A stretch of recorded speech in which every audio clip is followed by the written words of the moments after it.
हमने मेनली देखना कि पॉइजन डाला हुआ डॉग को और मर गया, या जिसको कीड़े पड़े होते हैं, जिसको लूड़े बोलते हैं या मैगॉट्स बोलते हैं, तो मेरी मदर ने उनको ठीक करना शुरू कर दिया। तो 1993 से वो प्रॉपरली उन्होंने बाहर आना, पतीला लेके खाना डालना, और इतनी रिजेंटमेंट होती थी कि मेरी मदर को झगड़े करते थे लोग सवेरे उठ उठ के कि आप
उठाते हुए इसका फुल बॉडी जख्म से भरा हुआ था।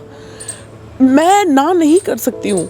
जब मुझे कोई बोलता है ना कि मैम यहाँ पे पैरालाइज डॉग है, तो मैं उसको ये नहीं बोल सकती हूँ मेरे पास जगह नहीं है, मैं रख नहीं सकती हूँ, मैं ले आती हूँ जैसे वैसे करके। मैं लोगों को बोलती हूँ ना, हमारा पर डे का खर्चा 14,000 है, तो वो कैलकुलेट करते हैं, अच्छा आपका साल का 50 लाख हो गया। सो मेरे फादर ने इतना तो सेव कर ही लिया था इतने सालों में कि इंसान मांग सकता है। अब देखिए कितने ही बच्चे राजस्थान से यहाँ से लोग आए हैं, वो मांगते हैं, लोग उनको कुछ भी देते हैं, ब्रेड पकड़ा देंगे या कोई भी चीज़ खाने को दे देंगे। जानवर किससे मांगेगा? जानवर तो आपके सामने मुंह बन के ऐसे खड़ा रहेगा ना कि मुझे दो, उसको खाली एक रोटी चाहिए। नमस्कार, NH1 न्यूज़ में आप सभी दर्शकों का स्वागत है। आजकल की जिस तरीके से भागती दौड़ती हुई हमारी ज़िंदगी है, और इस समय किसी भी शख्स के पास इतना वक्त नहीं है कि वो दूसरे शख्स को ज़्यादा से ज़्यादा वक्त दे सके, मगर कुछ लोग अभी भी हमारी सोसाइटी में ऐसे हैं जो लोग बेज़ुबान जानवरों के लिए अपना कीमती वक्त निकालते हैं, उन्हें स्पेशल केयर में रखते हैं। उनके लिए अलग से यहाँ पर जो हैं वो घर बनाए गए हैं, और यहाँ पर जितने भी स्ट्रीट एनिमल्स हैं वो आकर यहाँ रह सकते हैं। और आज हमारे साथ हैं नम्रता हक्कू, जो यहाँ पर एक स्ट्रीट एनिमल्स को लेकर अपनी फाउंडेशन चलाती हैं। इन्हीं से जानेंगे। तो नम्रता जी, सबसे पहले तो हम आपका शुक्रिया करते हैं कि आपने हमने टाइम दिया। तो आप मुझे बताइए मैम, कितने जानवर हैं आपके पास? जी लगभग 331 हो गए हैं अभी। तो कौन कौन से क्या क्या जानवर हैं? हमारे पास मेनली तो डॉग्स हैं जो सड़क पे लोग छोड़ देते हैं, जो रेस्क्यू करके लाते हैं, जो स्ट्रीट डॉग्स हैं जिनका कहीं पे कुछ हो नहीं पाता, जैसे पैरालाइज्ड हो गए, जिनकी टांगें कटी होती हैं, लिम्स कटे होते हैं, या जो क्रिटिकली जो बीमार रहते हैं वो हम लाते हैं। जैसे मंकी हो गए, अभी तक हमने 35 मंकी रेस्क्यू किए हैं और लगभग 33 हमने वापस छोड़ दिए थे। ये जो छोटा बच्चा, ये हमारा पिछले साल आया था, तो इसकी एक बाजू फ्रैक्चर थी जब ये आया था, और टांग भी फ्रैक्चर थी। टांग तो अभी तक ठीक नहीं हुई है, बट ये बाजू थोड़ा बहुत रेक्टिफाई हुआ। मैम, आपने स्पेशल गाड़ी भी रखी है इनके लिए, अलग अलग जो हैं बैरिक्स भी बनाए गए हैं जहां पर आप मैक्सिमम हम जानवर देख सकते हैं। तो क्या प्रोसीजर क्या रहता है, किस तरीके से फाउंडेशन जो आप चला रहे हैं इसमें यहाँ पर आते हैं? बेसिकली ये तो हमारा घर ही है, तो घर के हिसाब से ही एज अ फैमिली मेम्बर ही हैं सारे। यहाँ पे जितने भी नए बच्चे आते हैं, हमारी मेनली यही कोशिश होती है कि उनको बेस्ट से बेस्ट हम दें। मगर जगह हमारे पास लगभग 3.5 कनाल है, मगर जो कंस्ट्रक्टेड है वो बिल्कुल ही लिमिटेड एरिया में है। तो जो नए बच्चे आते हैं, जब तक वो हमारे साथ 21 दिन उनको नहीं होते, तो हम उनको इस जगह से आगे वाली जगह में शिफ्ट करते हैं, क्योंकि हम 21 दिन पहले ही उनको वैक्सीनेट करते हैं, जो एंटी रैबीज़ और DHPPI से, ताकि जो बाकी बच्चों को कोई दिक्कत ना हो उनके होने से। जिस तरीके से स्ट्रीट डॉग्स को लेके बहुत ज़्यादा प्रॉब्लम रहती है लोगों में कि कई बार वो जो लोगों को काटते हैं, और लोगों को काफ़ी मुश्किलात होती है। आजकल गवर्नमेंट भी बड़ी स्ट्रिक्ट हो गई है, उन्होंने रजिस्ट्रेशन भी शुरू कर दी है। तो किस तरीके से आपका जो फाउंडेशन है इस समय काम कर रहा है, क्योंकि अगर आप सभी स्ट्रीट डॉग्स को इकट्ठा यहाँ पर करना शुरू हो जाएंगे तो वो बड़ा मुश्किल होता है। तो प्रोसीजर क्या रहता है, कैसे आप चुनते हैं कि ये जो एनिमल है इसको स्पेशल केयर की ज़रूरत है? देखिए, हम हेल्दी जानवर किसी का नहीं लेते। मेरे को एक दिन में 500 कॉल्स आती हैं जहाँ लोग मुझे बोलते हैं कि हमारा पेट डॉग रख लो, वो फ्यूरियस है। हम उनको काउंसलिंग करते हैं और मेरे को आज की डेट में मैं प्राउडली ये बोल सकती हूँ कि लोग मानना भी शुरू हो गए हैं कि हम उनको वेज बताते हैं। जैसे आप स्टरलाइजेशन कराइए, थोड़ा सा एग्रेशन कम होगा, दवाइयों पे रखिए, थोड़ा सा इसका ये हो जाएगा। बट हम हेल्दी डॉग्स नहीं ले पाते, चाहे वो स्ट्रीट डॉग ही क्यों ना हो। जैसे लोग हमेशा हमें कॉल करते हैं कि हमारे लोकेलिटी में फ़ीमेल डॉग है, उसने बच्चे दिए हैं, वो अब आने जाने में दिक्कत कर रही है। तो हम उनको भी काउंसलिंग करते हैं कि इसको थोड़ा सा आप साइड पे कर दीजिए ये कुछ। बट हेल्दी डॉग्स नहीं लेते हैं। जिसको हमारी ज़रूरत है, जिसको घर चाहिए, खास करके जिसको फैमिली चाहिए, उसी को हम यहाँ पे ला पाते हैं। तो मैम, जिस तरीके से आप कश्मीरी पंडित हैं, how you started your this foundation, और किस तरीके से क्या आप यूर माइग्रेंट? हाँ जी, हम साल 89 में दिसंबर, मुझे अभी भी याद है, हम छोटे बच्चे थे। तो मेरे फादर की श्रीनगर में छानपुरा जो हाउसिंग कॉलोनी है वहाँ पे हम रहते थे। तो वहाँ पे उनकी मेडिकल शॉप थी। तो एक दिन रात को ही उनको मैसेज आ गया था कि आप यहाँ से जाइए, नहीं तो हम आपके हाथ काट के रख देंगे।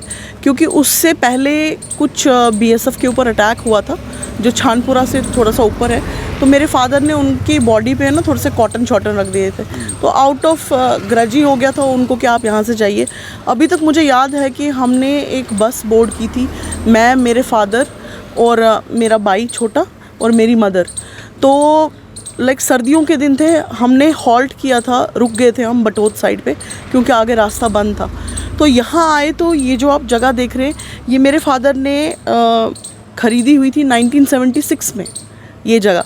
तो उनको ये लगता था कि जब हम जम्मू आएंगे कभी, जैसे सर्दियों में आते हैं तो यहाँ मकान बनाएंगे। तो ये पूरा एक जगह खुली थी। तो हमने पड़ोस में ही, यहीं पे रहते हैं, वहाँ पे किराए का मकान लिया। वहाँ पे हम लगभग 2 साल तक थे। 2 साल के बाद यहाँ पे कंस्ट्रक्शन स्टार्ट हुई। कंस्ट्रक्शन क्या हुई थी कि छोटा एक कमरा वमरा बना दिया। हमारे जो फ्रंट वाला जो पोर्शन था जहाँ शीशे लगे हुए हैं, वो पूरा ही प्लास्टिक शीट से बंद था, मीन्स कंस्ट्रक्टेड नहीं था। मेरी मदर ने जितना भी सोना जो उनके पास था वो सारा सेल आउट करके हम यहाँ पे आए। तो क्या होता था कि ये पूरा 4 दीवारी नहीं थी, जो भी जानवर आता था। और हमारा जो नेबरहुड है ये कोई फ्रेंडली नहीं है जानवरों के साथ। तो इन्होंने क्या करना, हमने मेनली देखना कि पॉइजन डाला हुआ डॉग को और मर गया, या जिसको कीड़े पड़े होते हैं, जिसको लूड़े बोलते हैं या मैगॉट्स बोलते हैं। तो मेरी मदर ने उनको ठीक करना शुरू कर दिया। तो 1993 से वो प्रॉपरली उन्होंने बाहर आना, पतीला लेके खाना डालना। और इतनी रिजेंटमेंट होती थी कि मेरी मदर को झगड़े करते थे लोग सवेरे उठ के कि आप यहाँ खाना डाल रही हैं, आप यहाँ खाना डाल रही हैं। तो साल 99 में हमारी बाउंड्री वॉल हुई। फिर उसके बाद जो भी आता था। अभी भी आपके सामने स्कूल है या बाकी चीज़ें हैं? काफ़ी बार अभी भी दोबारा से ऑब्जेक्शंस आपको आती होंगी? मैं आपको यही बोलूँगी कि हमारे घर के सामने शादी है, हमें नहीं बुलाया क्योंकि हमें ये सोसाइटी का हिस्सा नहीं मानते। We are not invited. जबकि इनके घर में कभी कुछ भी हो, दुख हो या कुछ हो, हम करते थे। अब आप खुद सोचिए, सोशल बाइकआउट क्या होता है कि आप जानवरों के लिए करते हैं तो आपको किसी भी सेरेमनी में नहीं बुलाया जाएगा। हमसे ये हुआ कि हमने एक फ्रेम अंदर अभी भी टूटा पड़ा है, हमने अपनी दीवार के साथ लगाया था। इन्हीं के फैमिली मेम्बर्स और इनके कुछ लोग आके उन्होंने बाकायदा तोड़ा। और देखिए, हमारा काम है ना किसी आर्गुमेंट में पड़ना। हमने उसकी बाकायदा एक पुलिस की कंप्लेंट की। वो दिन और आज का दिन हम किसी चीज़ में नहीं है। सो ये आप देख सकते हैं कि हमारे साथ नेबरहुड कितना अच्छा है। तो फिर किस तरीके से आपकी फाउंडेशन चलती है? क्योंकि ये काफ़ी ज़्यादा पैसे का भी इसमें इन्वॉल्वमेंट है, क्योंकि अगर आप कोई जानवर रखते हैं उसको प्रॉपर केयर चाहिए होती है, खाना चाहिए होता है, और जैसे इंसान रहते हैं वैसे इनको भी रखना पड़ता है। तो किस तरीके से ये मैनेज होता है? अभी तक तो सारा बेच चुके हैं हम, सारा। अभी ये नौबत आई है कि हमने ये सोचा हो कि मकान का फ्रंट वाला हिस्सा हम बेचेंगे। क्योंकि कोई मदद करने के लिए नहीं आता और बड़ा दुख होता है कि अब आप मानेंगे, लोग मुझे बोलते हैं आप लो नहीं। कैसे लो नहीं? अब कैमरा लगे हुए हैं तो लोग उधर दूर छोड़ देते हैं। ये जो अंदर आप पिटबुल देखेंगे, इसको 3 महीने हो गए हमें उठाते हुए। इसका फुल बॉडी ज़ख्म से भरा हुआ था। मैं ना नहीं कर सकती हूँ। जब मुझे कोई बोलता है ना कि मैम यहाँ पे पैरालाइज्ड डॉग है, तो मैं उसको ये नहीं बोल सकती हूँ मेरे पास जगह नहीं है, मैं रख नहीं सकती हूँ। मैं ले आती हूँ जैसे वैसे करके, मगर उसके बाद ये है कि उसका ट्रीटमेंट है, उसका ट्रीटमेंट बड़ा लंबा चलेगा, खाना है। तो अभी तक लोग, मैं आपको बताऊंगी, जब मैं लोगों को बोलती हूँ ना हमारा पर डे का खर्चा 14,000 है, तो वो कैलकुलेट करते हैं, अच्छा आपका साल का 50 लाख हो गया। सो मेरे फादर ने इतना तो सेव कर ही लिया था इतने सालों में कि हम थोड़ा थोड़ा करके, अब हम क्या करते हैं, हम थोड़ा सा कमी कर रहे हैं खाने में। जैसे ज़्यादा डालते थे, अच्छी तरह से डालते थे, वो नहीं कर रहे, बट ट्रीटमेंट में हम कोई कमी नहीं आने देते। मगर ख़ास करके JNK से हमें आज तक कभी किसी की प्रॉपर मदद नहीं मिली है। कोई भी नहीं, कोई आगे नहीं आता, या अगर कोई न्यूज़ जैसे कोई हमारी स्टोरी चलेगी, बस 2-3 दिन ही फ्लैश होगा, और अगर इस दौरान कोई भी लोग हमारे से मिल जाते हैं, फिर आप मुझे बताइए, अगर किसी ने मुझे बोला कि मैडम हम ये आपको मदद कर रहे हैं, जब भी आपको मदद की ज़रूरत होगी आप हमें मैसेज करिएगा, हमारे दिमाग से निकल जाता है। जब आप करोगे तो आप ब्लॉक्ड हो। सो ये मानसिकता है यहाँ लोगों की। क्या होता है कि उनको लगता है कि ह्यूमन वेलफेयर ज़्यादा इम्पॉर्टेंट है as compare to animal welfare. इंसान मांग सकता है। अब देखिए कितने ही बच्चे राजस्थान से यहाँ से लोग आए हैं, वो मांगते हैं, लोग उनको कुछ भी देते हैं, ब्रेड पकड़ा देंगे या कोई भी चीज़ खाने को दे देंगे। जानवर किससे मांगेगा? जानवर तो आपके सामने मुँह बन के ऐसे खड़ा रहेगा ना कि मुझे दो, उसको खाली एक रोटी चाहिए या एक कुछ चाहिए, बट नहीं है। यहाँ पे जो एनिमल वेलफेयर की जो हालत है ना, वो बद से बदतर है। तो क्या गवर्नमेंट डिपार्टमेंट जो हैं कहीं ना कहीं वो भी इसी तरीके से काम कर रहे हैं? उनका भी इसमें कोई ज़्यादा इंटरेस्ट नहीं है कि एनिमल वेलफेयर हो? मैंने ग्रीवियंस में डाल के देखा, PM जो ग्रीवियंस है उसमें डाल के देखा। इवन मेरे को किसी ने, जो एक्टर हैं सोनू सूद, उनका नंबर दिया, तो मैंने सोचा कि कोई ऐसा बेवकूफ़ बना रहा है मेरे को। मैंने किया तो वहाँ से जवाब आया कि आप मुझे अपना डिटेल भेजिए, तो मैंने वो भी भेज दिया। फिर उन्होंने मेरे को बोला कि ये एक शख्स का नंबर है, आप इनको समझाइए कि आप क्या करते हैं। तो मेरी उस शख्स से बराबर बात हुई, तो उन्होंने बोला, लास्ट में उन्होंने ये बोला कि मैम आपका तो बहुत हाई प्रोजेक्ट है, तो आपको बहुत पैसे, बट मैं सोनू जी से बात करूँगा। मेरे पास आज तक टेक्स्ट है, वो दिन और आज का दिन उधर से भी ब्लॉक हो गया। सो अब आप मुझे बताइए ना, कोई भी वेलफेयर होगा, ठीक है, तो वो तो इंसानों की मदद से ही होता है। अब जैसे मान लीजिए अगर कोई नया मंदिर बनना है, वो हर जगह जाते हैं, डोनेशन इकट्ठी करते हैं, एक आदमी तो नहीं देता ना, वो हर जगह से लेते हैं। तो क्या इसी तरीके से कहीं ना कहीं आप जो अभी जो इनिशिएटिव लिया है वो चलता रहेगा, या कहीं ना कहीं आपको लगता है? मैं तो चलाती रहूँगी, चाहे मैं 1 बिस्किट डालूँ या 2 बिस्किट डालूँ। मैं शाम को 5:30 यहाँ से निकलती हूँ लगभग। बोलना नहीं चाहिए, ठीक, अच्छे जानवरों को हम जो मिलता है रास्ते में मैं खाना डालती जाती हूँ। मैं ये कभी बंद नहीं करूँगी।